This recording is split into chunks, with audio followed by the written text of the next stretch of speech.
నమస్తే, welcome to mega debate. నేను ప్రసాద్. గత ప్రభుత్వంలో ప్రధానంగా అవినీతి జరిగింది అని చెప్పేసి అనేక రకాలైన ఆరోపణలు అప్పట్లో తెలుగుదేశం పార్టీ, జనసేన చేశారు.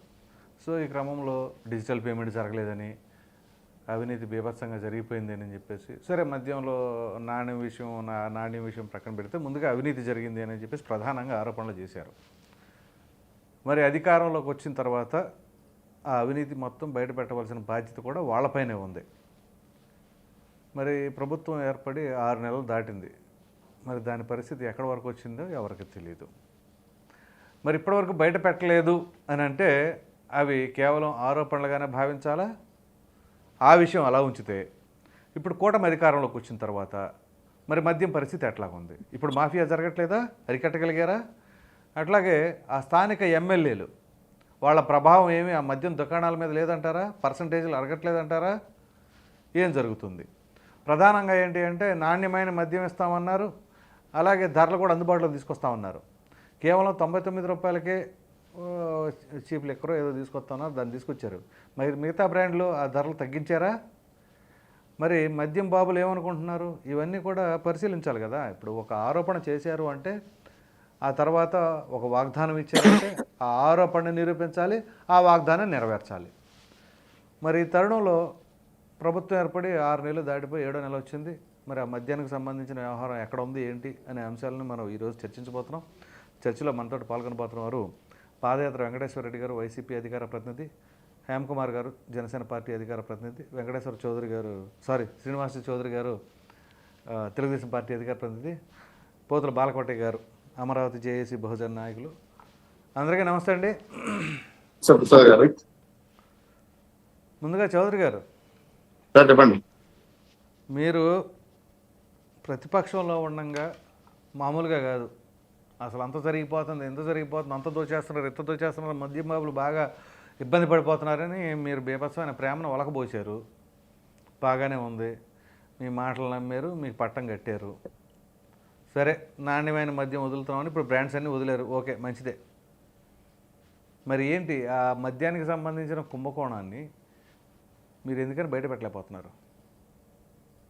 ప్రసాద్ గారు, మొదట మీకు అలాగే అదాన్ టీవీ ప్రేక్షకులకి, అలాగే అమరావతి నేత పాల్గొటాయ్ గారికి, అలాగే జనసేన నేత హేమ్ కుమార్ గారికి, వైఎస్ఆర్ అధినేత వెంకటేశ్వర రెడ్డి గారికి నమస్కారాలు. శుభోదయం.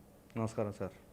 5 ఏళ్లలో రాష్ట్రంలో జరిగిన అవినీతి పైన అనేక రకాల శ్వేతపత్రాలు ఇచ్చేశారు ప్రభుత్వం. దీనిపైన అనేక రకాల కేసులు నమోదు చేసి నిందితులు కూడా జైల్లో ఉన్నారు.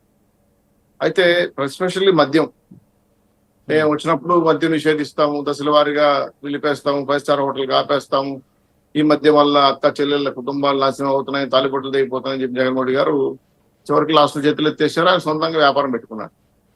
అయితే దాదాపు రాష్ట్రంలో ఉన్నటువంటి 14 బేవరీస్ ని తను సొంతం చేసుకున్నాడు, లీజుగా లేదంటే ఇంకో రకంగా మాట్లాడుకొని.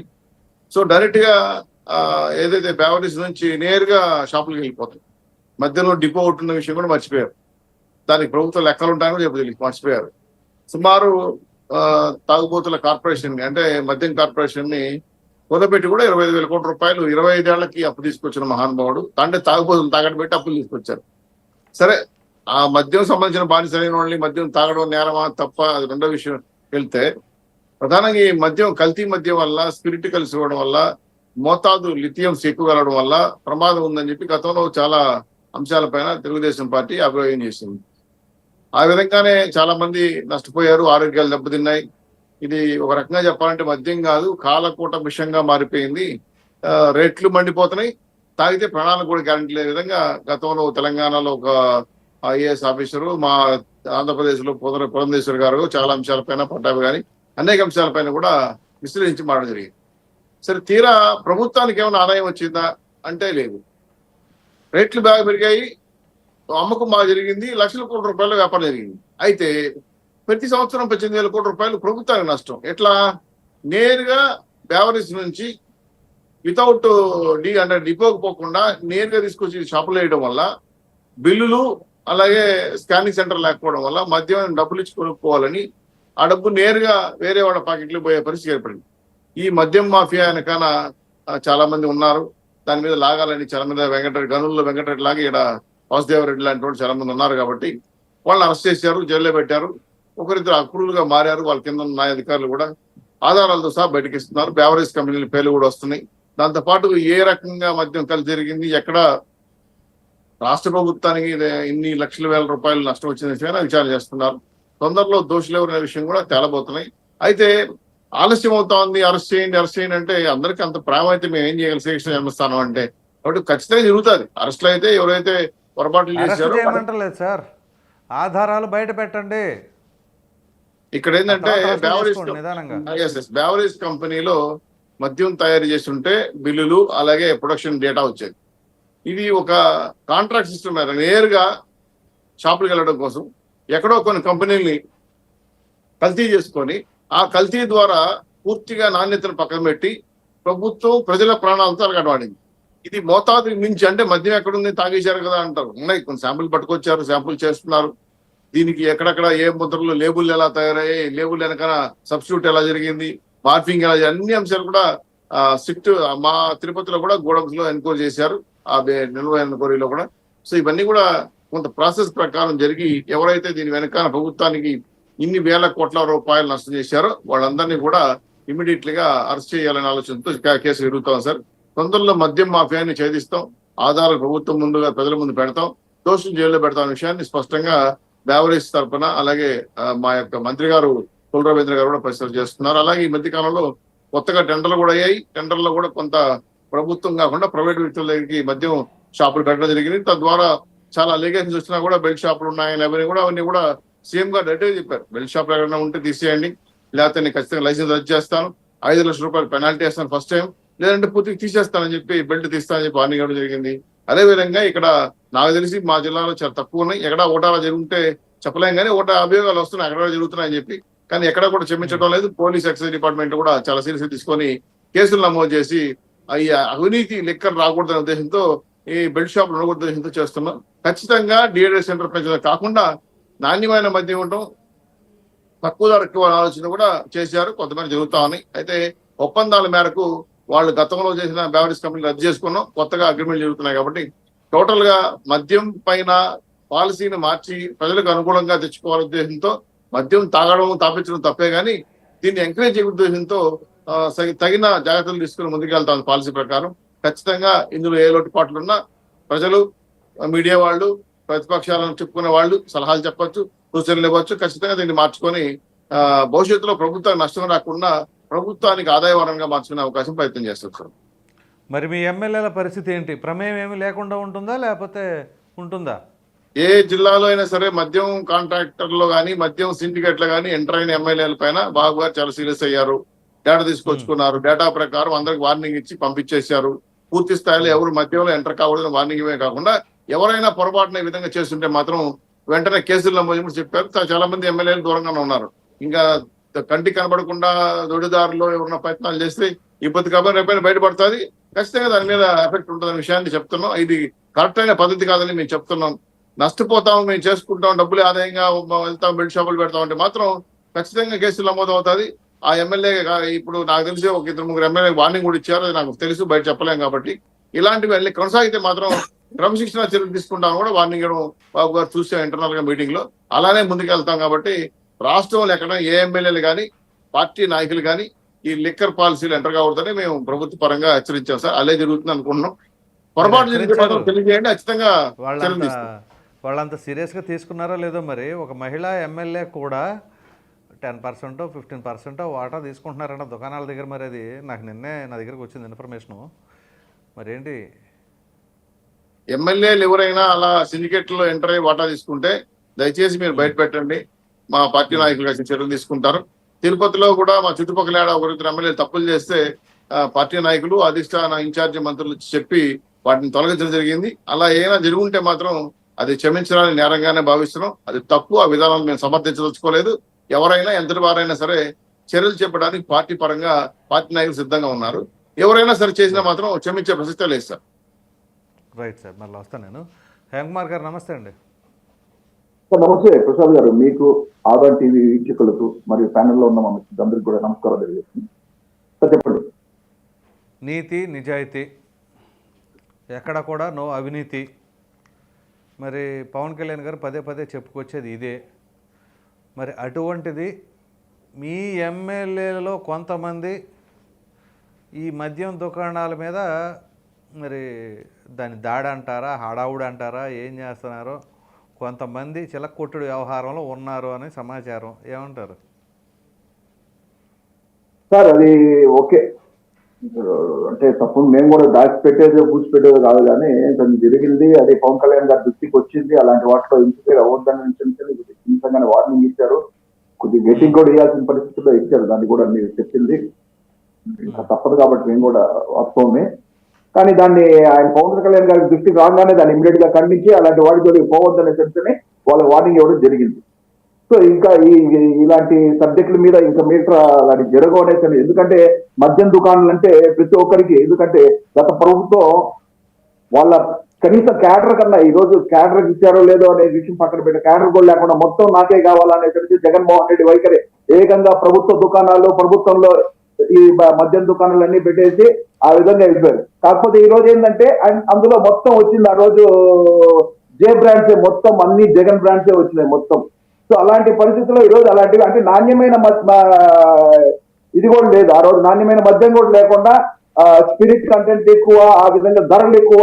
అంటే ఆయన అంచెలంచెలుగా నేను మద్యం దుకాణాలు ఆపేస్తాను అనేసి చెప్పిన వాగ్దానాలు చేసిన జగన్మోహన్ రెడ్డి గారు అంచెలంచెలుగా పెంచుకుంటూ ధరలు పెంచుకుంటూ ప్రజల మీద, ఎందుకంటే మద్యం చాలా మంది మక్కువగా ఉంటారు, దానికి బానిసమైన ఉన్నారు, దాన్ని రీహాబిలిటేషన్ సెంటర్స్ కూడా పెడతానని చెప్పారు గత ప్రభుత్వం.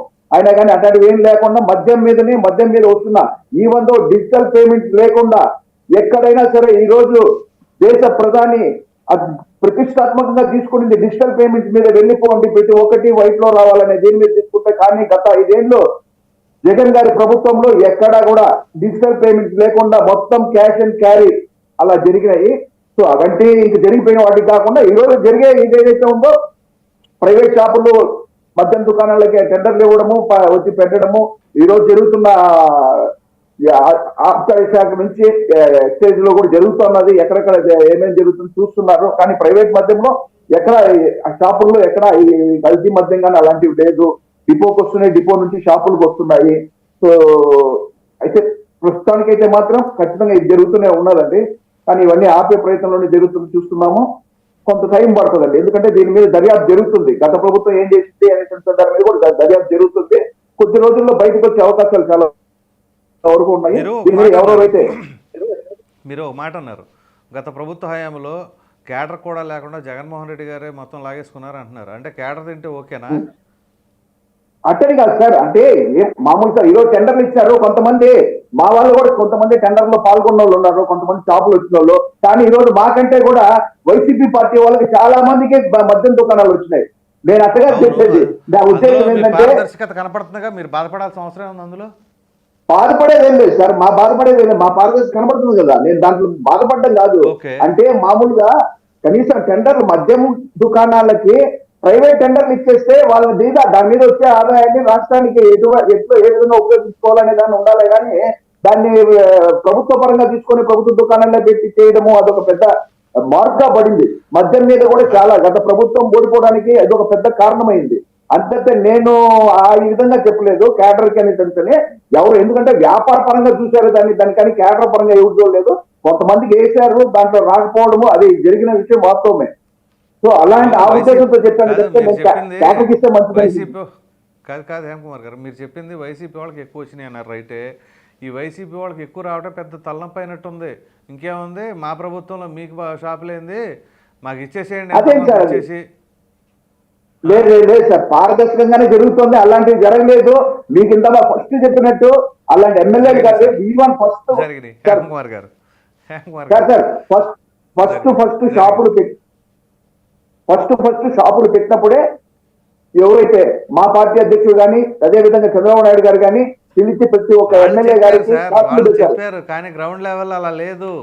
నేను చూసా, నాకు తెలిసిన వాళ్ళే, టీడీపీ నాయకులే, స్థానికంగా ఉన్నవాళ్లే ఆ దుకాణాల్లో నాకు ఇంత ఇచ్చేసి మీరు సైడ్ అయిపోండి అని చెప్పేసి చెప్పారు. మరి ఎట్లా? సార్ మీ దృష్టికి వస్తే ఖచ్చితంగా దాన్ని వార్తా కథనంగా ప్రచురించండి.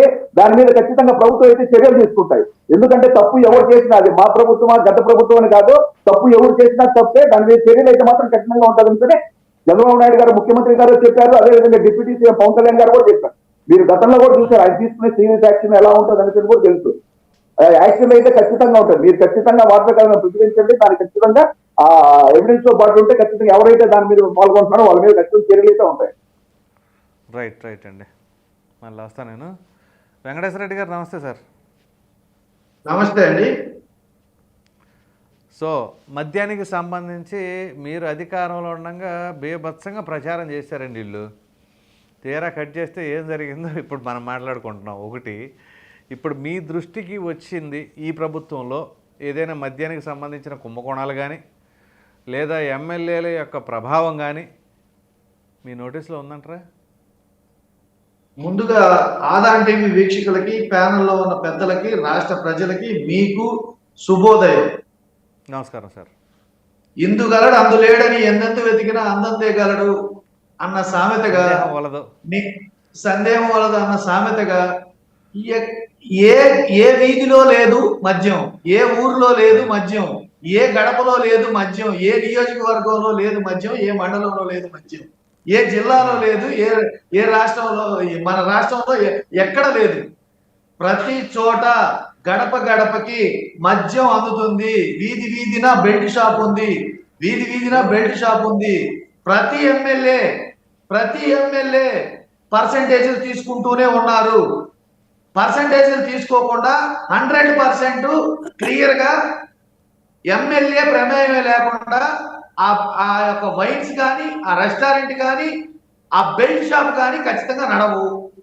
ఉందండి, నేను చెప్తా, అది మాత్రం చెప్తా. నేను తీసా ఎమ్మెల్యే కాదు సార్, కొంతమంది ఎమ్మెల్యే లిస్ట్ తీశాను. తీస్తే పాపం కొంతమంది పారదర్శకంగా, బాబు ఆడి జోలికి నేను రాను, నా వల్ల కాదు, నేను చేయను, నాకు సంబంధం లేదని చెప్పేసి కొంతమంది, అతి తక్కువ మంది ఉన్నారు, పేరు వద్దులే కానీ అతి తక్కువ మంది ఉన్నారు. అప్రిషియేట్ చేద్దాం, అలాంటి వాళ్ళని అప్రిషియేట్ చేద్దాం. ఖచ్చితంగా అంత నీతిమంతులు ఈ సమాజంలో ఉంటే ఒప్పుకోవాల్సిందే, వాళ్ళని అప్రిషియేట్ చేయాల్సిందే, వాళ్ళని ఆదర్శంగా తీసుకోవాల్సిందే. అందులో కాదనేది లేదు. ఇక్కడ ఏ ఊర్లో లేదు బెల్ట్ షాపు, ఏ వీధిలో లేదు బెల్ట్ షాపు, ఎవరింటికి మద్యం అందట్లా. ఇప్పుడు విద్యా వైద్యం దండగా ఇంటింటా మద్యం ఉండగా అన్న సందంగా ఇక్కడ తయారైంది అంటే మనం ఆలోచించాలి. నేనేమంటానంటే సమాజం అసలు ఎడిపోతుంది, మనం ఎటు తీసుకెళ్తున్నాం. ఇది సీరియస్ విషయం. పెద్ద మాటలు వదిలే సార్. సార్ నేను ఒక పార్టీకో లేకపోతే ఒకరికో అంటకట్టడం కోసం ఇది మాట్లాడలేదు. లేదు మీరు జనరల్గా చెప్తాను, చెప్పండి. అంటకట్టడం కోసం ఇది మాట్లాడలేదు. ఇంకోటి ఏంటంటే విచిత్రమైన విషయం ఏంటంటే, బాధ్యతలో ఉండి, అధికారం చేతిలో ఉండి, ప్రభుత్వ యంత్రాంగం ఉండి, దేశ స్థాయిలో కింద పైన డబుల్ ఇంజిన్ సర్కారు ఉండి, గత ప్రభుత్వం అనే ఆరోపణలు ఏంటండి నాకు అర్థం కాలేదు. 6 నెలలు అయింది. ఇంకా జమిలీ ఎన్నికలు అని చెప్పేసి నిన్ననే ఒక ఈ పార్లమెంట్ సమావేశాల్లోనే బిల్లు పెట్టబోతున్నారని ఒక న్యూస్ వచ్చింది. దానికి ఆ బిల్లు పెట్టడానికి కూటమి ప్రభుత్వమే కేబినెట్ ఆమోద ముద్ర వేసింది. ఆ ఆమోద ముద్ర వేసిన కేబినెట్ లో ఆంధ్రప్రదేశ్ నుంచి కూడా మంత్రులు ఉన్నారు.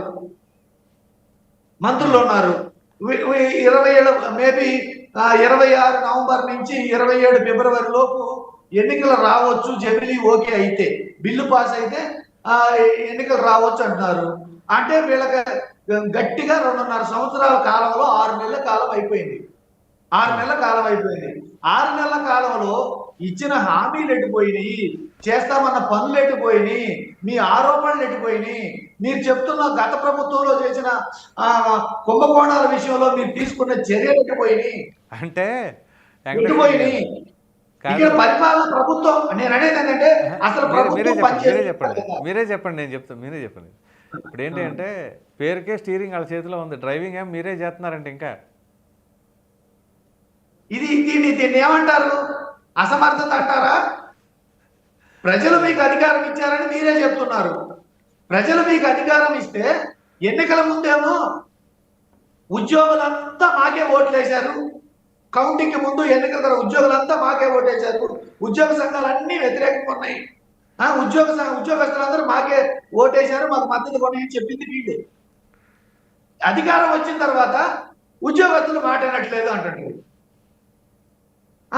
మరి పరిపాలనా యంత్రాంగం గాడి తప్పిందని మీరే అంటారు, లాడ్ ఆర్డర్ పక్కదారి పట్టిందని మీరే అంటారు, ప్రజలు మమ్మల్ని ప్రశ్నిస్తున్నారని మీరే అంటారు.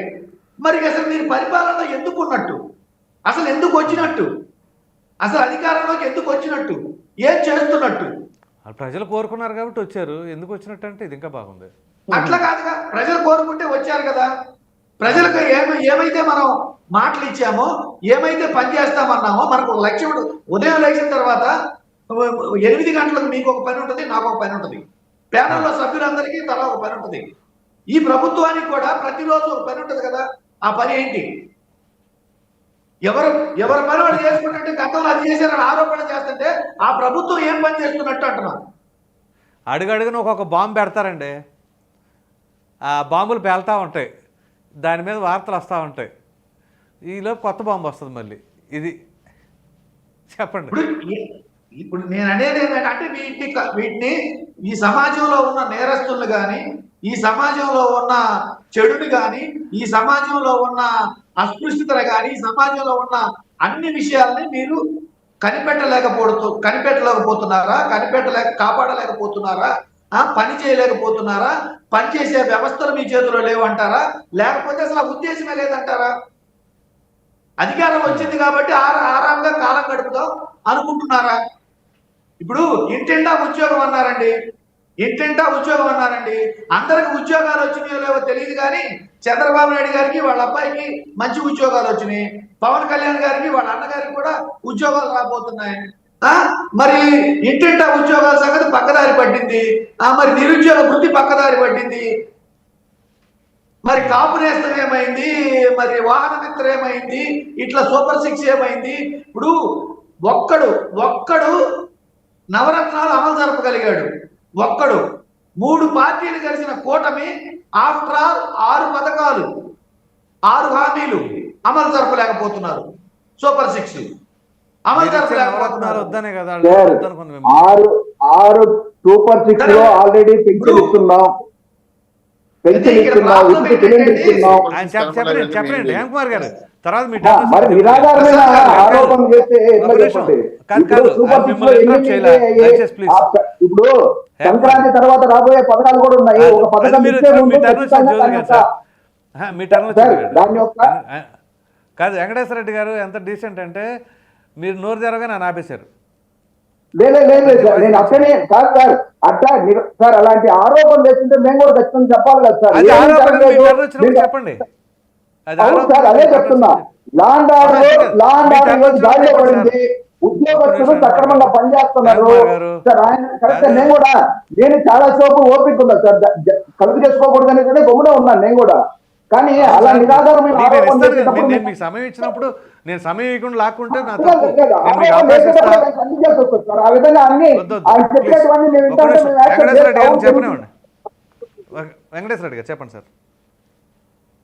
ఇప్పుడు వీళ్ళు జైల్లో శ్రీనివాస్ చౌదరి గారు నేరాలు చేసిన వాళ్ళందరూ జైల్లో ఉన్నారు. ఒకసారి లిస్ట్ తీయండి. నేరాలు చేసిన వాళ్ళు కాదు జైల్లో ఉంది, ప్రశ్నించిన వాళ్ళు, సోషల్ మీడియా వాళ్ళు. ఎవరు సార్ నాకు చెప్పండి ఇప్పుడు లిస్ట్ అసలు. కాదండి, మీరు వైసీపీ వాళ్ళు ఎప్పుడు చూసినా ప్రశ్నించిన వాళ్ళు లోపలేశారంటారు కదా, నాకు చెప్పండి ఆ పేర్లు ఎవరెవరు ప్రశ్నించిన వాళ్ళు చెప్పండి ఒకసారి. నేను ఇప్పుడు నోట్ చేసుకుంటా, చెప్పండి ఎవరు ఆ పేర్లు చెప్పండి. చౌదరి గారు ఎవరు ప్రశ్నించలేదో చెప్పండి. ఎవరు చెప్పండి, మీరు మీరు లిస్ట్ చెప్పండి సార్. 4 పేర్లు చెప్పండి నాకు చాలు. మొత్తం సోషల్ మీడియా మీద పెట్టిన కేసులే కదా. అదే ఎవరు సోషల్ మీడియా మీద పెట్టిన కేసులే కదా. వాళ్ళని కూడా సమర్థించుకుంటారా? ఏది వాళ్ళని సమర్థిస్తారా మీ వైపు? ఇక్కడ మేమేమంటామంటే క్రైమ్ చేసిన వాళ్ళ లిస్ట్ చెప్పండి. క్రైమ్ చేసిన చెప్తారు సార్, అది చెప్తారు, అది తీయండి అని అడగండి. కానీ వాళ్ళ అమాయకులు అన్నట్టుగా వాళ్ళు ఏదో ప్రశ్నించారు అన్నట్టుగా ఏం ప్రశ్నించారండి వాళ్ళు? నీ డాషు నా డాషు అని చెప్పేసి నరికేస్తాను పొడి చేస్తానంటావా ప్రశ్నించడం? ఇప్పుడు శ్వేతా చౌదరి గారు వేరే దేశంలో మాట్లాడిన వేద మంత్రాల మరి ఆర్పి గారు మాట్లాడే వేద మంత్రాలా? మరి నేను పట్టాభి అడిగిన గారు సార్ మాట్లాడే ఒక్క వేద నిమిషం ఒక్క మంత్రాలా? నిమిషం మీరు మళ్ళీ నేను క్వశ్చన్ అడిగిన మీరు నాకు క్వశ్చన్ ఎత్తున్నారు. నా క్వశ్చన్కి ఆన్సర్ చెప్పి అప్పుడు తిరిగి క్వశ్చన్ అడగండి. నేను అడిగిన దానికి ఆన్సర్ చెప్పి ఆ తర్వాత క్వశ్చన్ అడిగితే నేను చెప్తా. మీరు అలా చెప్పకుండా నేను క్వశ్చన్ వేసినప్పుడు మీరు తిరిగి క్వశ్చన్ వేస్తే ఆన్సర్ ఎక్కడి నుంచి వస్తుంది? వాళ్ళు ఎవరైతే అరెస్ట్ చేశారో వాళ్ళు మాట్లాడిన వాటిలో తప్పులుండి చట్ట ప్రకారం అరెస్ట్ చేసేదాన్ని నేను సమర్థిస్తున్నా. అది చట్టం అందరికీ వర్తిస్తుందా? చట్టం అందరికీ వర్తిస్తుందా లేక కొంతమందికి వర్తిస్తుందా? కొంతమంది శ్వేతా చౌదరి మాట్లాడినవి వేద మంత్రాలా? ఆర్పి మాట్లాడే వేద మంత్రాలా? పట్టాభి మాట్లాడి వేద మంత్రాలా? పవన్ కళ్యాణ్ మాట్లాడి వేద మంత్రాలా? లోకేష్ పట్టాభి చర్యలు తీసుకున్నారు కదా. అదండి జోగి రమేష్, నాని, వంశీ, పెద్ద చట్ట అది చెప్పండి. కాదు వెంకటేశ్వర రెడ్డి గారు, పట్టాభి గారి మీద మీరు ఆల్రెడీ చర్యలు తీసుకున్నారుగా. ఏంది ఎడ మీద పడి దాడి చేశారుగా, కొట్టారుగా, భయప్రాంతం సృష్టించారు కదా, ఇన్స్టెంట్ గా ఇచ్చేసారు కదా సార్ అది. ఆస్తులు ధ్వంసం చేశారుగా. అట్ట కాదుగా వాళ్ళు అన్నది ఏంటంటే మేము కొట్టలేదే. పట్టాభి గారి మీ మీద ఊరి దాడి మీద చేసినప్పుడు శ్రీరెడ్డి మీద, సజ్జల రామకృష్ణ మీద, సింతల భార్గవం మీద, బోర్గడ్డ అనిల్ మీద ఎవరి మీద దాడి చేయలేదే. చట్ట ప్రకారం చర్యలు తీసుకున్నాం. మేళ్ల మీద ఒకటి గోడ వేసుకోలేదు కదా, తగలబెట్టలేదు కదా. నోటీసులు ఇచ్చారు, నోటీసులు ఇచ్చా కదా అరెస్ట్ చేసింది. అదే సార్ మేము చట్ట ప్రకారం చేసుకున్నాం. అంతేగాని పార్టీ ఆఫీస్ మీద దాడి చేసేది, పవన్ కళ్యాణ్ గారు రోడ్లు దింపేసేది, ఆంధ్ర ఆపేసేది వెళ్తున్నాం. ఒక నిమిషం మన రెడ్డి వెళ్తున్నాం. ఒక నిమిషం ఉండండి. బాలకోట గారు నమస్తే అండి. నమస్తే ప్రసాద్ గారు. సో మీరు ఒక ఉద్యమకారుడిగా, ఒక సీనియర్ జర్నలిస్ట్గా మరి పారదర్శకంగా చెప్పండి, ఇందులో దాపరికాలు లేకుండా, గత ప్రభుత్వ హయాంకి ప్రస్తుత ప్రభుత్వ హయాంకి మద్యానికి సంబంధించిన దాంట్లో ఆ క్వాలిటీ సంగతి ప్రక్కన పెడితే మాఫియా అనేది నడుస్తుందా లేదా, ఎంతో కొంత శాతం, ఆ శాతం అనేది తేడా ఉండొచ్చు, జరుగుతుందా లేదా చెప్పండి. ప్రసాద్ గారు నమస్తే. డిబేట్లో ఉన్న పెద్దలందరూ కూడా నమస్కారాలు. మొట్టమొదటి మనం గమనించాల్సిన విషయం ఏంటంటే మద్యంలో అసలు ఈ మద్య నిషేధం ఏమైంది, ఈ దశల వారీ మద్య నిషేధం ఏమైంది, మద్యం అమ్మకాల మూలాన కుటుంబాల్లో బలం వస్తుందా, బలహీనత వస్తుందా, మంగళసూత్రాలు పెరిగిపోతాయా, తరిగిపోతాయా, గత దాదాపు 2 దశాబ్దాలుగా మనం మాట్లాడుకుందంటే మద్య నిషేధం గురించి లేదా దశల వారీ మద్యం గురించి. వైసీపీ ప్రభుత్వం కూడా దశల వారీ మద్యం గురించి ఎక్కువగా మాట్లాడింది. ఇప్పుడు అవన్నీ వెళ్ళిపోయినాయి. ఇప్పుడు మద్యంలో నాణ్యత, మద్యంలో ధరలు పెరిగినాయా, తగ్గినాయా, ఈ అంశంలోకి వచ్చాం. ఎవరు ఎన్ని చెప్పినా మద్యం 2 రకాల అమ్మకాలండి. ఒకటి ప్రభుత్వం అమ్ముతుంది, 2 ప్రైవేటు వ్యక్తులు అమ్ముతారు. ప్రభుత్వం అమ్ముతున్నప్పుడు మద్యం బెల్ట్ షాపులు అనేవి ఉండవు. ఎందుకంటే ప్రభుత్వమే వ్యాపారిగా మారిపోయింది కాబట్టి బెల్ట్ షాపులు ఉండవు. ప్రైవేటు వ్యక్తులు ఎక్కడ వ్యాపారం చేసినా బెల్ట్ షాపులు ఉండక తప్పదు. కాకపోతే ప్రభుత్వం నియంత్రణ చేసుకోవాలి. అవి పుడుతూనే ఉంటాయి, పుట్టగొడుగుల్లాగా వీళ్ళు ఆపుతూనే ఉంటారు. దాన్ని పూర్తిగా ఆపటం అనేది ప్రభుత్వాలకు కూడా సాధ్యపడదు. ఎందుకంటే ఆ ప్రైవేటైజేషన్లోనే బెల్ట్ షాపుల యొక్క మర్మం ఉంది. కాకపోతే ఏంటంటే ఈ బెల్ట్ షాపులు విచ్చలవిడిగా గ్రామానికి ఒకటి, వీధికి ఒకటి ఇలా గనుక తయారైతే తప్పనిసరిగా ప్రభుత్వానికి ఇబ్బంది. మీకు 2019లో జగన్మోహన్ రెడ్డి గారి ప్రధాన నినాదం ఏంటంటే చంద్రబాబు నాయుడు గారి ప్రభుత్వంలో 40,000 బెల్ట్ షాపులు ఉన్నాయి, ఇంటింటికి మద్యం సరఫరా అవుతుందని పెద్ద ఎత్తున రాజకీయ యుద్ధం చేశారు. మళ్ళీ ఇప్పుడు బెల్ట్ షాపులు కనుక పెరిగిపోతే జగన్మోహన్ రెడ్డి గారికి మరొక ఆయుధం చేతికి వచ్చినట్టే. ఇదే అంశాన్ని మళ్ళీ తీసుకెళ్తాడు.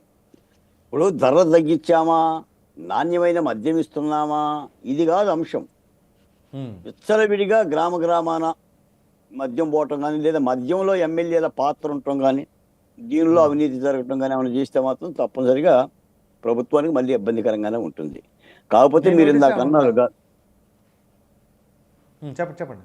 ఏంటి బెల్ట్ షాపులు ఉన్నాయా లేవనా? కాదు, ఎమ్మెల్యేల ప్రమేయం ఉందా లేదా? ఇప్పుడు ఎమ్మెల్యేల ప్రమేయం అంటే 124 మంది శుద్ధపోతులని, చాలా పవిత్రులని, వివేకానంద శిష్యులని, గాంధీ గారి శిష్యులని చెప్పలేం కదా. తప్పు చేసేవాడు ఎక్కడైనా తప్పు చేస్తూనే ఉంటాడు. వాడు ఎమ్మెల్యే అయినా చేస్తాడు, ఎమ్మెల్సీ అయినా చేస్తాడు, వైసీపీ అయినా చేస్తాడు, టీడీపీ అయినా చేస్తాడు, జనసేన అయినా చేస్తాడు. నియంత్రించుకోవటమే. నిజంగానే అసెంబ్లీలో 175 మంది లేదా అందరూ కనుక అంతంత గొప్ప గొప్ప ఎమ్మెల్యేలు అయిపోతే అసలు రాష్ట్రాలకి ఈ గతి ఎందుకు పడుతుంది, వ్యవస్థకి ఈ గతి ఎందుకు పడుతుంది?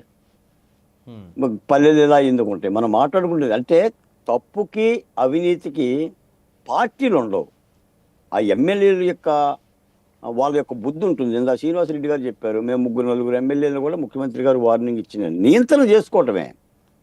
నియంత్రణ చేసుకోకుండా చౌదరి గారు నియంత్రణ చేసుకోకుండా వేరే అవకాశం ఏముంటుంది?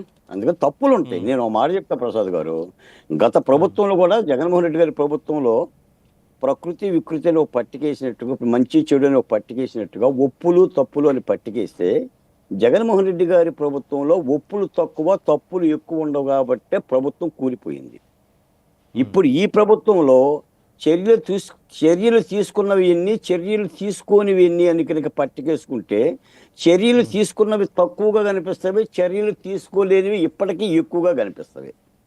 ఇప్పటికీ కూడా సాక్షాత్తు నాదెండ్ల మనోహర్ గారు చెప్తుంది, గంగవరం నుంచి 23 లక్షల టన్నుల రేషన్ బియ్యం, కృష్ణదేవపట్నం నుంచి 29 లక్షల రేషన్ బియ్యం, విశాఖపట్నం నుంచి 36 లక్షల రేషన్ బియ్యం, ఆఖరికి కాకినాడ నుంచి 1,31,00,000 టన్నుల బియ్యం, రేషన్ బియ్యం, పేదోళ్ళ బియ్యం ఎగుమతి అవుతుంది. తద్వారా ఈ 5 ఏళ్లలో 48,000 కోట్ల రూపాయల అవినీతికి పాల్పడ్డారని మనోహర్ గారు చెప్పారు, ప్రభుత్వం చెప్తుంది. మరి ఎంతమందిని అరెస్ట్ చేశారని నేను అడుగుతున్నా. ఎంతమందిని అరెస్ట్ చేశారు, ఎంతకాలం పడుతుంది? ఇప్పుడు వీళ్ళు ఏమంటారంటే, విచారిస్తున్నాం, సిట్ చేశాం, దర్యాప్తు జరుగుతుంది, మేము పర్ఫెక్ట్గా పట్టుకుంటాం పులిని, లేదా పర్ఫెక్ట్గా పట్టుకుంటాం విలకల్ని, మేము ఆషామాషిగా లేము అని వీళ్ళు అంటారు. నాటి గవర్నమెంట్ ఏమో చంద్రబాబు నాయుడు గారిని అరెస్ట్ చేయడానికి కూడా 24 గంటల టైం కూడా ఇవ్వలేదు ఆయనకి. నాకు నోటీస్ ఇవ్వండి నేను వస్తాను అని అంటే, నోటీస్ లేదు, పాడు లేదు, బస్సుతో పాటు ఎత్తుకెళ్ళిపోతామని చెప్పేసి 19 గంటలు. అక్కడ పోలీసేమో అక్కడ అట్టుంది, ఇక్కడ పోలీసేమో ఇస్తుంది, కాబట్టి చర్యలు అలా ఉన్నాయి. కాబట్టి అందుకని ఇవన్నీ కూడా చూసుకోవాలి. కాబట్టి ప్రభుత్వం అంటే ఒక్కొక్క ప్రభుత్వానికి ఒక విధానం ఉంటుంది. మనకి ఈ ప్రభుత్వం ఇలా ఆలోచించి చేస్తుంది. కాకపోతే ఒక విషయం ఏంటంటే, మద్యంలో అక్రమాలు జరుగుతున్నాయా, ఎమ్మెల్యేలు తింటున్నారా, ఇది కాదండి. బెల్ట్ షాపులు మాత్రం నియంత్రణ చేయాల్సిన అవసరం ఉంది. తప్పులు ఎక్కడున్నా కూడా సరిదిద్దుకోవాల్సిన అవసరం ఉంది.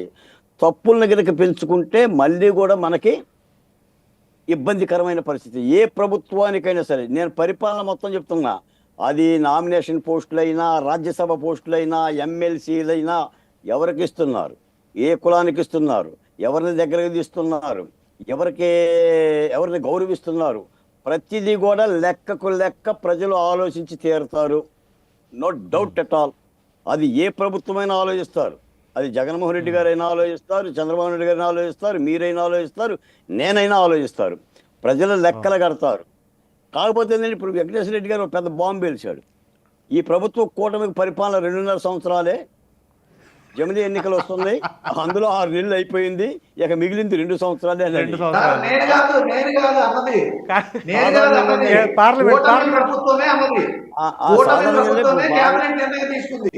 అననక్కర్లా, నేను కూడా చెప్తున్నాను, పార్లమెంట్ లో కూడా జమిలీ బిల్లు పెట్టే ప్రయత్నం జరుగుతుంది. మోడీ గారు ఆ దిశగా అడుగులు ఇస్తున్నాడు. నిజంగా కనుక ఆ ప్రమాదం కనుక ముంచొస్తే కూటమి ప్రభుత్వానికి ఆయుష్ తగ్గుతుంది. నిజంగా మరి సత్వరంగా ఇప్పుడు కూటమి ప్రభుత్వం అలర్ట్ గా ఉండాలి, చాలా అలర్ట్ గా ఉండాలి. నిజంగా కనుక జమిలీ ఎన్నికలు వచ్చి ఒక 2 ఏళ్ళు మింగేసింది అనుకోండి, మరి పరిపాలనా కాలం తగ్గిపోతుంది. వీళ్ళు పెట్టుకున్న ఎయిమ్స్ అన్ని కూడా నిలిచిపోతాయి, ఏది కార్యాచరణలోకి ఉండదు. అప్పుడు చాలా ఇబ్బంది అవుతుంది. ఇప్పుడు జమిలీ ఎన్నికలు రావు అనుకోవటం అంటే, ఇప్పుడు జమిలీ ఎన్నికలు అనేది మన చేతుల్లో పని కాదు, రాష్ట్రాల చేతుల్లో పని కాదు, అది కేంద్ర ప్రభుత్వం చేతుల్లో పని. మోడీ గారు దాన్ని తలపెట్టిన తర్వాత దాన్ని ఎలా ముందుకు వెళ్తారనేది ఆయనకు తెలుసు బాగానే. ప్రమాదవశాత్తు జమిలీ ఎన్నికల బిల్లు పాస్ అయ్యి, రాజ్యసభ లోక్సభ పాస్ అయ్యి, ఈ వేరే పద్ధతులు, ఎందుకంటే మనం విభజన జరగదు అనుకున్నాం కదా. అప్పుడు కూడా మాకు డి ఉంది, ఎఫ్ ఉంది, ఎస్ ఉంది, సి ఉందని ఏమైంది, అర్థంగా కోశారు, కోసి ఏ పార్టీకి ఆ పార్టీ తీశారు. అలాగనే జమిలీ ఎన్నికల కింద వచ్చినాయా, కూటమి ప్రభుత్వానికి ఇబ్బంది అవుతుంది. నాకు చిన్న అనుమానం బాలకోట గారు, ఇప్పుడు ఆల్రెడీ అధికారంలో ఉంది ఎన్డీఏనే, మరలా జమిలీ ఎన్నికలు ఇప్పుడు తీసుకురావాల్సిన అవసరం ఏంటి? అసలు దాని వెనకాల ఉన్న అంతరార్థం ఏమంటారు? ఈ దేశ ప్రధాని చంద్రబాబు నాయుడు గారు కాదు, నరేంద్ర మోడీ గారు. అదే సార్, మోదీ గారిని నేను అడుగుతుంది. మోదీ గారే ఉమ్, ఇప్పుడు ఆల్రెడీ మోదీ గారు పిఎంఏ కదా. ఉమ్. సో మరలా జమిలీ ఎన్నికలు తీసుకొస్తే అసలు దేని గురించి అని ఏదో ఒక లాభం చేకూర్చాలి అనేది లేకుండా మాత్రం ఉండదు. మీరు ప్రసాద్ గారు మోడీ గారిని చదవాలంటే ఒక 1000 పుస్తకాలు చదవాలి, ఉమ్. ఒక 2000 పుస్తకాలు చదవాలి. దట్ ఈస్ సరే, మోడీ. నాకు అర్థమైంది. ఒక చిన్న దేశాన్ని- పాయింట్ చెప్పేస్తాను. చెప్పండి. ఈ దేశాన్ని ఒక స్పష్టమైన హిందుత్వ ఎజెండాతో నరేంద్ర మోడీ ముందుకు తీసుకెళ్తున్నాడు. ఉమ్.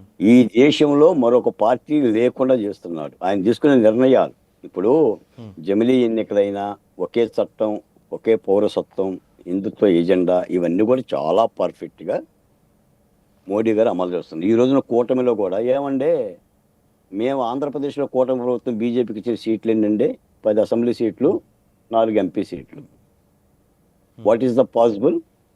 How is the possible? సాధ్యమేనంటే బీజేపీకి ఇచ్చిన సీట్లు 10 ఎమ్మెల్యేలను, 4 పార్లమెంట్ సీట్లు సాధ్యపడుతుందండి. మరి ఇచ్చారా? 6 ఎంపీ సీట్లు అండి ఇచ్చింది. పోనీ ఇచ్చారా లేదండి చంద్రబాబు నాయుడు గారు? సాధారణంగా చంద్రబాబు నాయుడు గారు ఒక పార్టీకి 2 సీట్లు ఇవ్వడానికే 150 సార్లు ఆలోచిస్తారు. కమ్యూనిస్టులకు ఎన్ని ఇచ్చారండి ఇల్లు? నాకు స్ట్రైక్ అయిన పాయింట్ ఒకటి ఉంది, అది నిజమా కాదా అనేది మీరు డిసైడ్ చేసుకోవచ్చు. అంటే నా ఒపీనియన్ ఏంటంటే ఇంకో 2 సంవత్సరాలు అంటే పెద్ద దూరం ఏమి లేదు, రేపు కాకుండా ఎల్లుండి అన్నట్టుగానే ఉంటుంది. కానీ 4 రోజులు అంటే మాత్రం దూరంగానే ఉంటుంది. అంటే 4.5 సంవత్సరాలు పదవీ కాలం పాటు. సో దాని తర్వాత మరలా నేనే పిఎం అభ్యర్థిని అని చెప్పేసి పోటీలో నిలబడితే అప్పుడు పరిస్థితి ఎలా ఉంటుంది అర్థం కాదు. కాబట్టి 2 ఏళ్ళు అంటే పెద్ద విషయం కాదు. కాబట్టి ఆ 2 ఏళ్ళకి మరలా ఎన్నికలు వచ్చి పిఎం అయితే అప్పటి నుంచి 5 ఏళ్ళు లెక్కేసుకుంటే చాలు నా లైఫ్కి అనే ఉద్దేశం ఏమైనా ఉండవచ్చు అని నేను అనుకుంటున్నా. ఏమంటారు? ప్రసాద్ గారు, మన ఆలోచనలు వేరు, ఈ దేశ ప్రధాని ఆలోచనలు వేరు. వ్యవస్థని, నా మాట వినండి చెప్తున్నా, వ్యవస్థని ఆయన గుప్పెడి పెట్టే ప్రయత్నం చేస్తున్నాడు.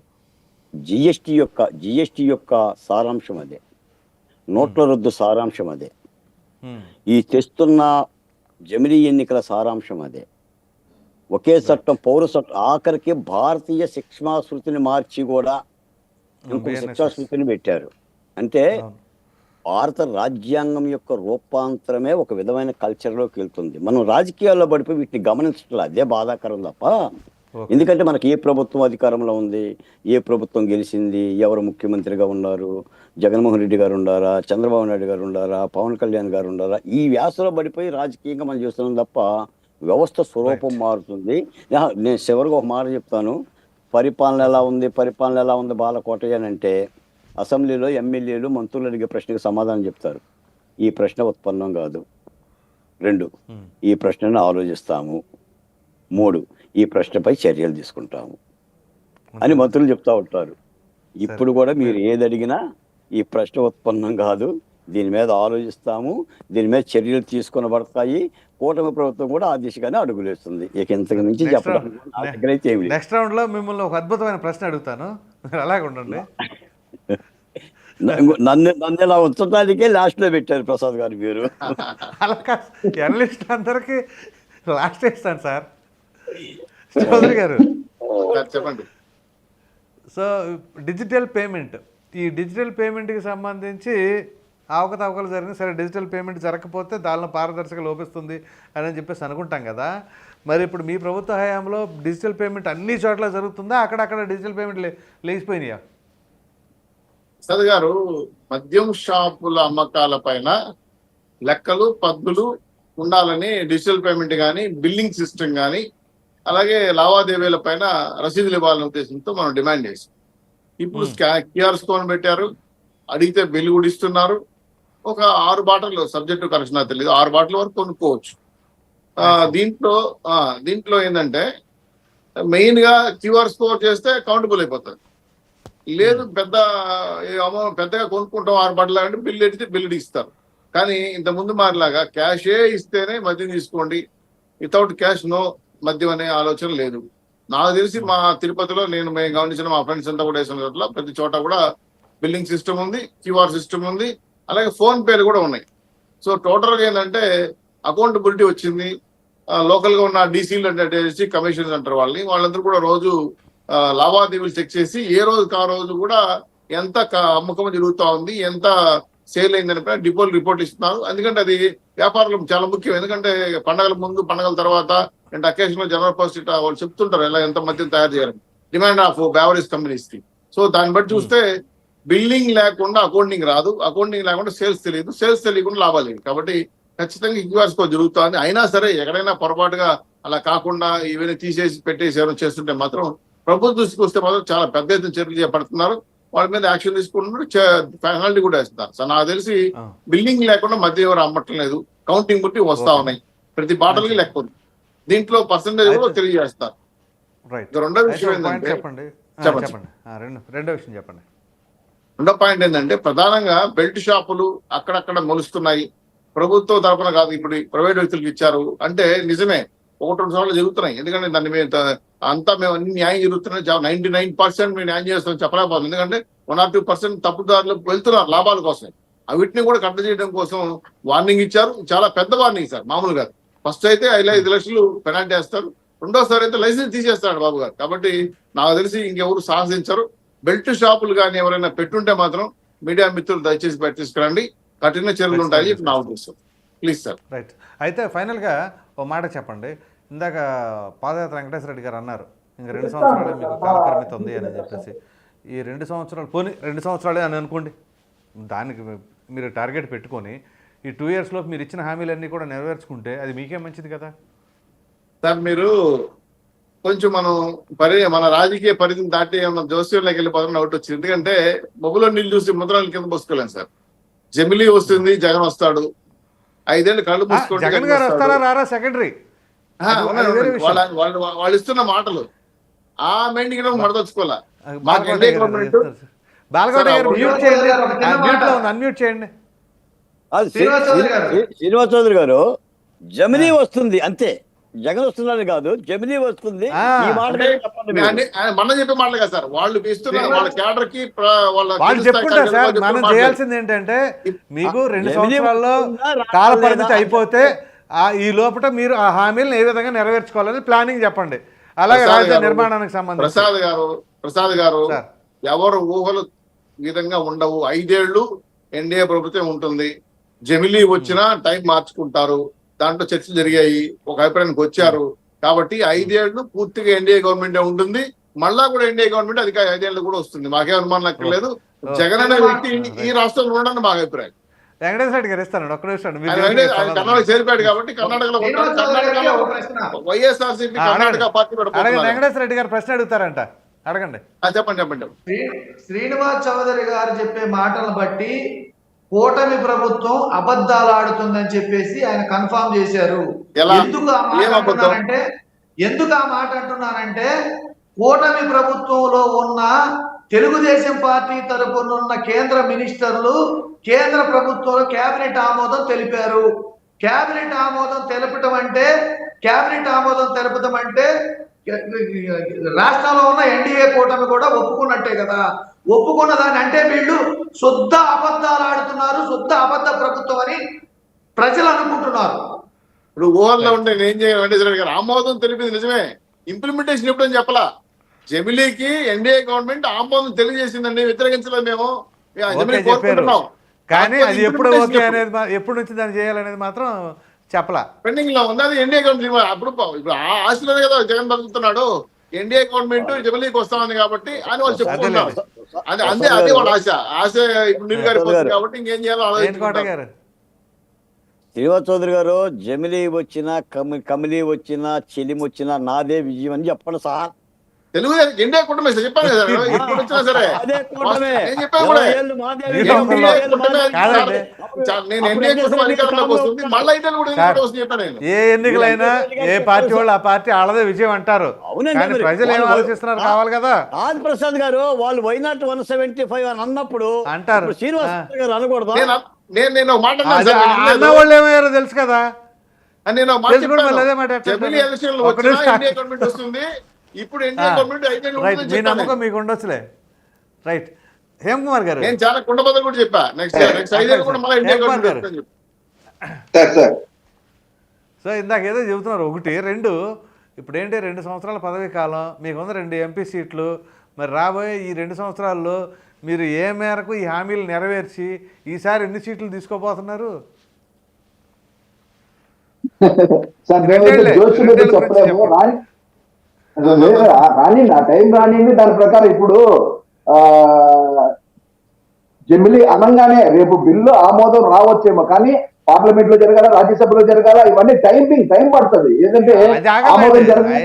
రాజ్యసభ, లోక్సభ ఇది ఆగదలేదు, వేరే విషయం. కానీ ఇక్కడ లింక్ ఏంటంటే అసలు కీలకమైన లింక్ ఒకటి ఉంది. జనాభా లెక్కలు జరగాలి. అది జరిగిన తర్వాత ఆ సెన్సస్ ప్రకారంగా నియోజకవర్గాల పునర్విభజన జరగాలి. ఈ ప్రాసెస్ మొత్తం జరిగిన తర్వాత జమిలీ రావాలి. దానికి సమయం పడుతుందని ఎవరన్నా ఈ మాట చెబుతారేమో అని వెయిట్ చేశా. ఎవరు చెప్పలా. ఇప్పుడు చెప్పండి. అది చెప్పండి సార్. వెంకట్ కుమార్ గారు. సార్ అది ఆ టైంలో ఏం జరుగుతుంది అంటే ఈ రోజు పాలనలో జరుగుతున్నది. మాకు జమిలీ అన్నారని, ఇంకొక మీరు ఇందాక మన బాలకోటయ్య గారు చెప్పినట్టు కమిలీ అన్నారని, ఏదన్నా రాని, రాబోయేది ఈ ప్రభుత్వం కంటిన్యూగా నెక్స్ట్ ప్రభుత్వం కూడా మాదే కూటమి ప్రభుత్వం ఉంటుంది. దాంట్లో నో డౌట్. ఎందుకంటే మేమేం పారదర్శకంగా ప్రజలకు ఏ విధంగా సేవ చేస్తున్నాం, ప్రజలు ఏ విధంగా మమ్మల్ని మేము చేసే పనులు హర్షిస్తున్నారో, ఎవరో ఎన్నెన్ని నిందలు వేసినా, ఎన్నెన్ని మాటలు మాట్లాడినా, ఎన్నెన్ని మా మీద కూటమి మీద కానీ మా ప్రభుత్వం మీద కానీ ఎన్ని నిందలైనా ఎవరి మాటలు మేము లెక్క చేసే పరిస్థితి కానీ, వాళ్ళ అన్ని మాటల మీద ఖండించి వాళ్ళ మీద ఏదో మేము టార్గెట్ చేసే ఆలోచనలు అయితే మాకు లేవు. ఖచ్చితంగా మేము చేయాల్సిన బాధ్యత ఏంటంటే రాష్ట్ర ప్రభుత్వం, రాష్ట్ర ప్రజలు చేస్తున్న పనులు ఏంటంటే రాష్ట్ర ప్రజలకు ఏ విధంగా రాష్ట్ర ప్రజల మన్నలు పొందాలా, రాష్ట్ర ప్రజలకు ఏ విధంగా ఇచ్చిన వాగ్దానాలు నిలబెట్టుకోవాలా. ఇప్పటికే ఆల్రెడీ ఇంతకుముందు అన్ని అబద్ధాలు అనేసి లా అండ్ ఆర్డర్ ఈ రోజు సక్రమైన గాడిలో ఉందా లేదా, ప్రభుత్వ ఉద్యోగులు సక్రమంగా పనిచేస్తున్నారా లేదా. ఆయన చెప్పారు ప్రభుత్వ ఉద్యోగులు మా మాట వినట్లేదు. మేము ఎక్కడ చెప్పుకోలే లా అండ్ ఆర్డర్ మా మాట లేదు. ఈ రోజు లా అండ్ ఆర్డర్ పనిచేస్తుంది, ప్రభుత్వ ఉద్యోగులు పనిచేస్తున్నారు కాబట్టి చట్టం తన పని తను చేసుకుపోతుంది. మేము సొంతంగా మా యొక్క సొంత పాలన లేదంటే మాకు కూడా వాళ్ళలాంటి ఆలోచనే ఉంటే ఈ రోజు ఖచ్చితంగా ఎంతమంది జైల్లో ఉంటారు. మాకు ఆ ఉద్దేశం లేదు. మాకు మొదటి నుంచి నేను చెప్పే ఒకే ఒక మాట, మాకు ప్రజాసేవే, ప్రజలకి సేవే తప్పితే ఈ కక్ష సాధింపు చర్యలు. ఇంకోటి కూడా ఈరోజు ఏంటంటే జగన్ గారికి లోపల పోయినా కూడా అది మేమే వేసామంటారు. ఎందుకంటే అది కాదు, ఆల్రెడీ ఆయన ఇంటి కేసులు ఉన్నాయి, ఆయన కేసులు జరుగుతుంటాయి. మా కక్ష సాధింపు చర్యలు మేము చేస్తాం. వాళ్ళు చేసిన ఏదైతే తప్పులు ఉన్నారో ఆ తప్పులన్నీ ఎంచుకుంటా పోయామంటే మేము కక్ష సాధింపు చర్యలు వెళ్ళామంటే ఖచ్చితంగా మొత్తం వైసీపీలో నుంచి ఎంతమంది లోపల ఉంటారని తెలుసుకోవాలి. మా పని మాది కాదు, అది చట్టం పని. కాదండి, జగన్మోహన్ రెడ్డి గారు అంటే మీకు ఎంత ద్వేషం నాకు అర్థమవుతుంది. ఎందుకంటే బాలకోట గారేమో కాదు జమిలీ కమిలీ అన్నారు, మీరు బాలకోట గారు చెప్పిన జమిలీ కమిలీ అన్నారు. ఎందుకంటే సాధారణంగా ఎవరైనా జమిలీ గిమిలీ అంటారు. జమిలీ గిమిలీ అని చెప్పేసి జగన్మోహన్ రెడ్డి గారు 2 సార్లు ప్రెస్ మీట్ పెట్టినప్పుడు అన్నారు జమిలియో గిమిలియో వస్తున్నాయి అని చెప్పేసి. అని కనీసం ఆ గిమిలీ అనే పదం వాడతాను కూడా ఇష్టపడట్లేదంటే మీరు అసలు ఏ తరహా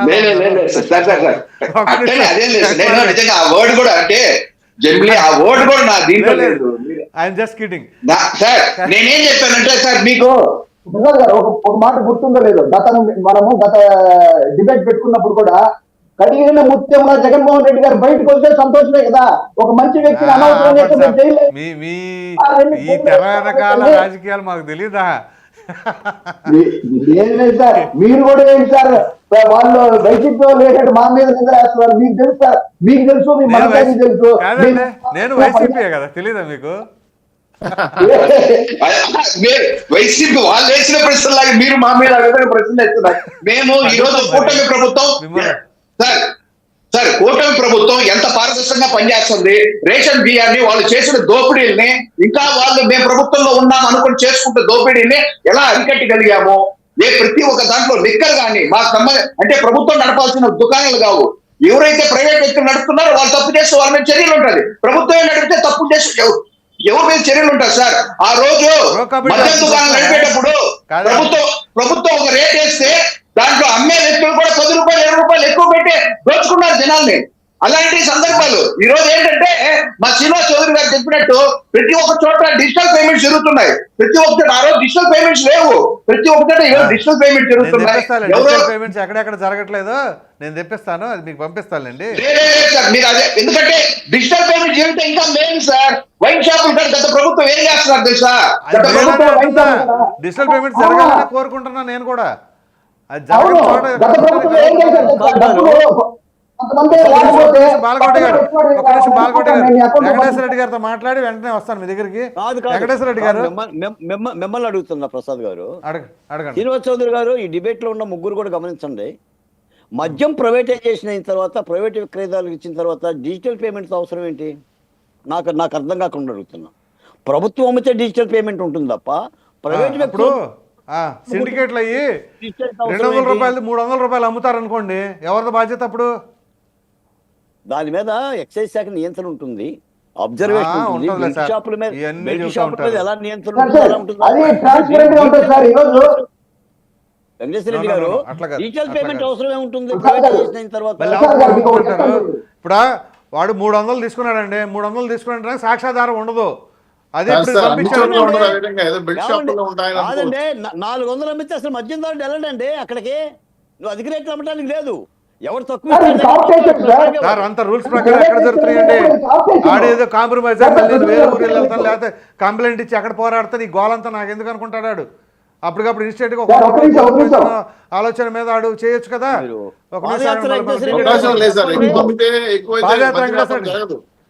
వెంకటేశ్వర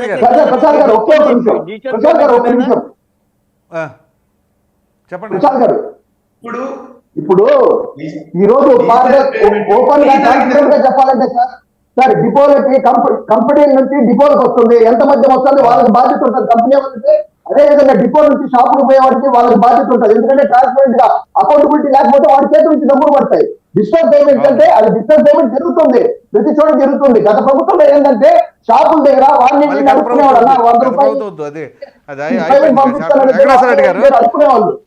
సరే రైట్. వెంకటేశ్వర రెడ్డి గారు, ఇప్పుడు మీరు జమిలీ ఎన్నికల మీద చాలా హోప్స్ పెట్టుకుంటున్నారు కదా, సో అందు గురించి జమిలీ ఎన్నికలు తొందరగా వచ్చేస్తాయనే ఉద్దేశం మీదైనా జనవరిలో జనంలోకి జగన్మోహన్ రెడ్డి అనే ఏదో పెట్టుకున్నారు కదా స్లోగను, జగన్ అదేనా వ్యూహం? సరే వాళ్ళు ఏదన్నా చెప్పని ఒకవేళ వ్యూహం చెప్పకూడదు అనుకుంటే okay, it's up to you. పోరుబాట కార్యక్రమంతో మేము ప్రజల్లోకి వస్తున్నాం. రాష్ట్రంలో జరుగుతున్న ప్రతి సమస్య మీద మేము పోరాటం చేస్తాం. అది ఫీజు రీఎంబర్స్మెంట్ మీద కావచ్చు, ఆ రైతు భరోసా మీద కావచ్చు, ఆ ఉచిత విద్యుత్ ఛార్జీల మీద కావచ్చు, ఆడబిడ్డల మాన ప్రాణాల విషయంలో కావచ్చు, జరుగుతున్న దాడుల విషయంలో కావచ్చు, రాష్ట్ర ప్రభుత్వం చేస్తున్న అవినీతి విషయంలో కావచ్చు, ప్రతి విషయంలో మేము పోరాటం చేయడానికి ఒక ప్రణాళిక రచించుకున్నాం. ఆ ప్రణాళిక ప్రకారం, ఒక షెడ్యూల్ ప్రకారం మేము ప్రజల్లోకి వస్తున్నాం. వచ్చి నేరుగా ప్రజలను అడ్రస్ చేస్తూ, ప్రభుత్వ అధికారులను అడ్రస్ చేస్తూ మేము ప్రశ్నిస్తాం. ఇది క్లియర్. అయితే జమిలీ ఎన్నికల విషయం అనేది మీరు మాట్లాడుతున్నారు.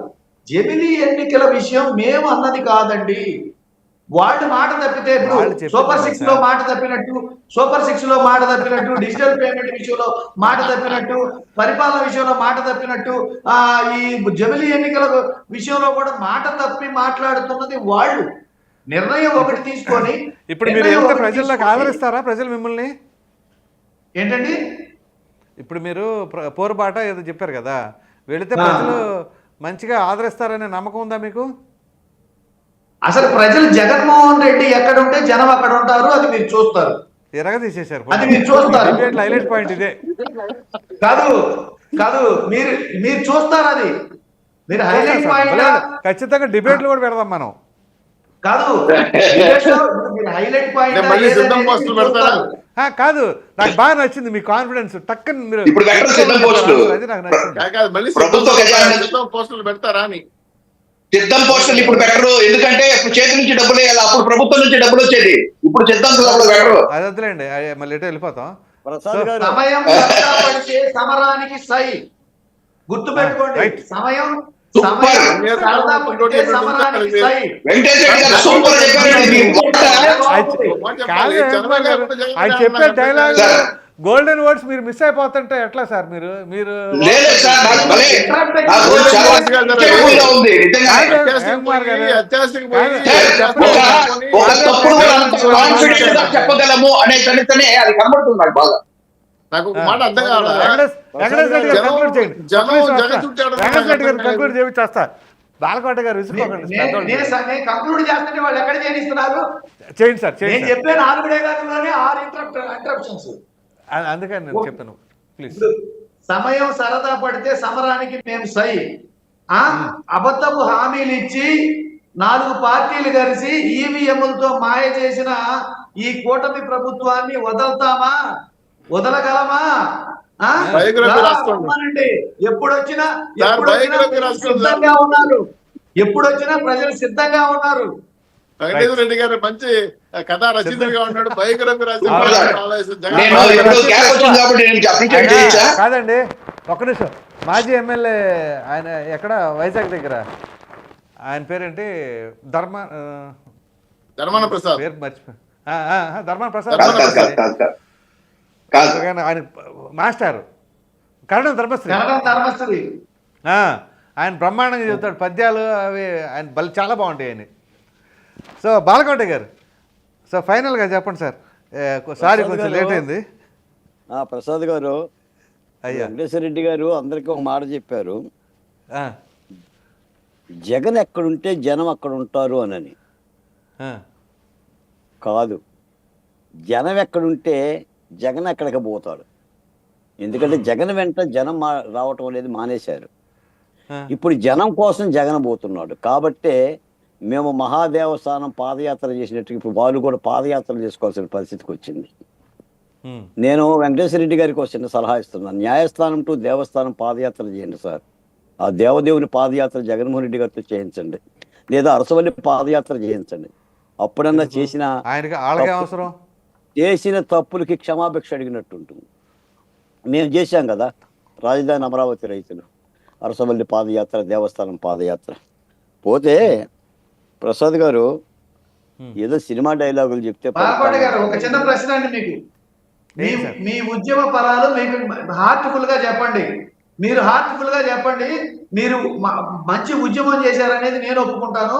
కానీ మీరు మీ ఉద్యమ ఫలాలు అమరావతి రైతులకు కానీ మీకు కానీ అందినయా? మీకు ఇళ్ల పట్టాలు ఇచ్చారా? ఇంటికో ఉద్యోగం ఇచ్చారా? లేకపోతే ఇంటికో ఉద్యోగం ఇచ్చారా? లేకపోతే మీ ఉద్యమానికి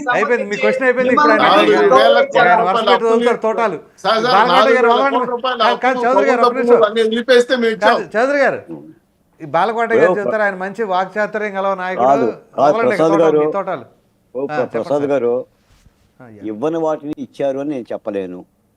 ఓకే, పాదయాత్ర వెంకటేశ్వర రెడ్డి గారు అడిగినట్టుగా లేదు, వెంకటేశ్వర రెడ్డి గారు మాకు అన్ని వచ్చినాయి అని కూడా నేను అంగీకరించలేను. ఎందుకంటే మేము ధర్మపేట మీద నిలబడి మాట్లాడే వాళ్ళం. ఆ దిశగా ప్రభుత్వాన్ని కూడా అడుగుతున్నాం, కోరుతున్నాం, డిమాండ్ చేస్తున్నాం. ముఖ్యమంత్రి ఉప ముఖ్యమంత్రి దృష్టికి కూడా తీసుకెళ్తున్నాం. మరి ప్రజాస్వామ్యంలో పోరాటాలు చేసే వాళ్ళకి ఇంతకు మించి మాకేముంటుంది ఆల్టర్నేటివ్? కాబట్టి అవే కాదు, సూపర్ 6 పథకాలు కూడా అమలు చేయమని కోరుతున్నాం మేము కూడా. కాకపోతే జగన్మోహన్ రెడ్డి గారు అడిగే తీరు వేరు, మేము అడిగే తీరు వేరు. నేను కూడా ఇప్పటికి కూడా అడుగుతున్నా, ఏదైతే మనం ప్రజలకే మాట ఇచ్చామో, ఏదైతే బాసటగా మనం హామీ ఇచ్చామో వాటిని నెరవేర్చగలిగితే, వాటన్నిటి మీద దృష్టి పెట్టగలిగితే, జమిలీ వచ్చినా గిమిలీ వచ్చినా బలిమి వచ్చినా ఈ కూటమి ప్రభుత్వం అధికారంలో ఉంటుంది. ఎప్పుడైతే వీటిని మర్చిపోయి మనం ముందుకెళ్తామో ఇబ్బంది అవుతుంది ఎవరికైనా. ఒకే మాట, చివరి మాట చెప్తా. ఫిలాసఫీలో మాట రాదు గారు, మొదటి మెట్టు నుంచి 10 మెట్లు ఎక్కిన వాడికి మొదటి మెట్టు కనిపించదు. అధికారం అనేది చాలా ప్రమాదకరం. అది ఎమ్మెల్యేకైనా మంత్రికైనా చాలా తలబిరుస్తాను. దానిని పోగొట్టుకొని మళ్ళీ కిందికొచ్చి మొదటి మెట్టును చూడగలిగితేనే 5 దఫాలుగా 6 దఫాలుగా జ్యోతిబాసు లాగా, నవీన్ పట్నాయక్ లాగా ప్రభుత్వాలు ఉంటాయి. ఆ దిశగా కిందికి వచ్చి పరిపాలన చేయాలి. ఇలా చేస్తేనే ప్రభుత్వానికి ఎలాంటి ఎన్నికలు వచ్చినా సరే, లేదా ప్రతిపక్ష పార్టీ ఎంత బలంగా పోరాటం చేసినా కూడా సరైన పరిస్థితి ఉంటుంది. ఇప్పుడు రాష్ట్రంలో ఉన్న పరిస్థితి ఏంటంటే గత 5 ఏళ్ల ప్రభుత్వంలో రాష్ట్రం కొంత నష్టపోయింది కాబట్టి ఉపాధి విషయాల్లో కానీ, ఉద్యోగాల విషయాల్లో కానీ, అభివృద్ధి విషయాల్లో కానీ వీటన్నిటి మీద దృష్టి చేపట్టి ప్రధానంగా నేను మళ్ళీ చెప్తున్నా సామాజిక న్యాయం కోణంలోనే పరిపాలన జరిగి తీరాలి.